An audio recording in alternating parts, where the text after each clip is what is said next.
Not many people have sat in the number 11 Downing Street and been able to make these decisions, but we're delighted to say someone who has been in that position. So an eminent voice is Lord Philip Hammond, who is the former Chancellor of the Exchequer, of course, also former Foreign Minister or Secretary here in the UK. Lord Hammond, thank you so much indeed for joining us. Lovely to speak to you today. Look, the gilt market didn't sell off aggressively when Rachel Reeves presented her budget. It has sold off since, and yields have picked up quite aggressively. I noted last week that our 30-year paper is significantly higher than Greek 30-year paper at the moment as well. But first of all, do you think what is being shown in the gilt market represents a crisis or actually something that is entirely orderly and logical? So I think what's happening is that markets are reappraising their view of the UK economy's prospects. They're doing it in a fairly methodical way, but this is against the backdrop of international data, which is also pushing markets in the same direction. So we've got a wave of international reasons for interest rates looking as though they're going to be higher for longer. And on top of that, we've got some specific UK reasons that are making the markets nervous about the UK economy and about the UK government's ability to manage its fiscal affairs. So I think we're dealing with two things happening in parallel here. I don't think this is a short-term markets crisis of the sort that can be solved by an intervention by the authorities.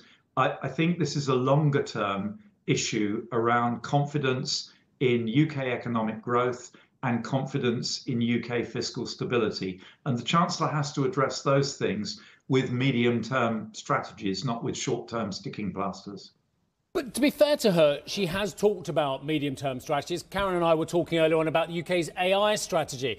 They talk about the energy strategy. They talk about all kinds of ways of attracting international capital into the country.